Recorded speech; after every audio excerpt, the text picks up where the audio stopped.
আপোনাৰ মণ্ডল সমিতিৰ অন্তৰ্গত যি আজি সভা অনুষ্ঠিত কৰিছে এইটো কিহৰ কাৰণে কৰিলে? হয়, আমি বিগত কালচোৱাত আমাৰ ইয়াৰ আমাৰ বিজেপিৰ সমূহ কৰ্মকৰ্তাক লৈ আজি এখন সভা অনুষ্ঠিত কৰিছোঁ। এই সভাখন আমি আগন্তুক যিটো আমাৰ পৰিষদীয় নিৰ্বাচন, PTCৰ পৰিষদীয় নিৰ্বাচন, তাত আমি বিজেপিয়ে নিজাববীয়াকৈ প্ৰাৰ্থিত্ব পাম বুলি আশা কৰি আজি সভাখন অনুষ্ঠিত কৰিছোঁ। আৰু এই সভাত আমাৰ সমূহ কাৰ্যকৰ্তা থাকিব। ইয়াতে আপোনালোকৰ যিটো ভেৰগাঁও সমষ্টিৰ বিজেপি প্ৰাৰ্থী দিব হাগ্ৰামা মহোদয়দেৱে কৈ আছে BPFৰ লগত এলায়েন্স থাকিব, মানে বিজেপিৰ কেণ্ডিডেট নহ'ব, BPFৰ গোটেই খেলিব, সেইটো কৈ আছে। ইয়াৰ সন্দৰ্ভত আপুনি কি ক'ব? নাই, এইটো ঘোকাত মিছা কথা। কাৰণ তেওঁলোকে আগৰ পৰাই ছ'চিয়েল মিডিয়াত প্ৰকাশ কৰি আছে যে আমি এলায়েন্স আছোঁ, AJP, BJP, BPF।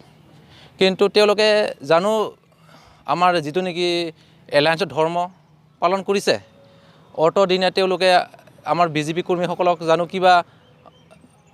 কিবা অলপ সহায় সহযোগ কৰিছে? নাই, অকল তেওঁলোকে নিজৰ হেৰিত মতলীয়া হয়। আমাৰ যে ইয়াতে ভাৰতীয় জনতা পাৰ্টীৰ কৰ্মী আছে, তেওঁলোকৰ কোনো ভ্ৰক্ষেপ নাই, যাৰ নিমিত্তে আজি আমি নিজাববীয়াকৈ কোনো এলায়েন্স নথকাকৈ আমি আজি প্ৰতিদ্বন্দ্বিতা কৰিবলৈ সাজু। হয়, এতিয়া শুনিছোঁ 18 তাৰিখে নমিনেশ্যন দাখিল কৰাৰ শেষ দিন, অন্তিম দিন, 19 তাৰিখে স্ক্ৰুটিনি হ'ব। এইটো সন্দৰ্ভত আজি 15 তাৰিখ হৈ গ'ল, আজিলৈ বিজেপি প্ৰাৰ্থীৰ ঘোষণা কৰা নাই। ইয়াৰ কিবা কাৰণ থাকিব পাৰে নেকি? এইটো আমি ভাৰতীয় জনতা পাৰ্টি হৈছে এটা নীতি আদৰ্শ থকা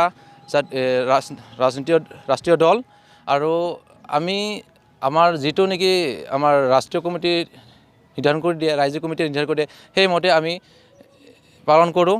আৰু তেওঁলোকৰ নিৰ্দেশ মৰ্মেহে আমি ইয়াতে আমি যিমানখিনি কাম কৰিব বা কাৰ্য কৰোঁ।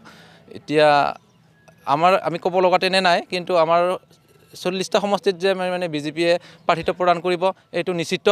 আৰু ইয়াৰ কাৰণে আমাৰ কোন ইয়াৰ পৰা প্ৰাৰ্থিত্ব কৰিব সেইটো ৰাজ্যিক পৰ্যায়ে নিৰ্বাচন কৰি আমাক প্ৰক্ষেপ কৰিব। এপছৰ লগত এলায়েন্স থাকিব পাৰে নেকি? এয়াও আমাৰ এতিয়া ক'ব নোৱাৰি, কাৰণ ইয়াতো এতিয়ালৈকে কোনো আমাৰ গাইডলাইন আহি পোৱা নাই এতিয়ালৈকে।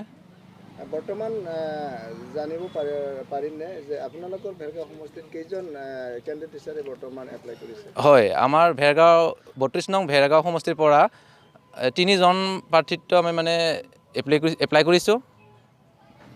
তাৰে মাজতে আপুনিও আছে নেকি? হয়, ময়ো এজন। হয়, আপুনি যেতিয়া টিকেট পাব, টিকেট পোৱাৰ পিছত আপুনি যেতিয়া জিকি যাব, আপোনাৰ প্ৰথম কাম কি হ'ব?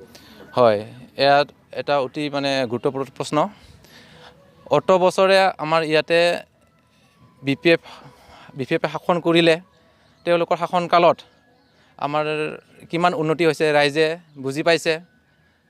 এই বুজি পোৱাৰ নিমিত্তে ইয়াতে যে এটা পৰিৱৰ্তন প্ৰয়োজন সেইটো অনুভৱ হৈছে, যাৰ কাৰণে আমিও ইয়াৰ পৰিৱৰ্তনটো বিচাৰোঁ।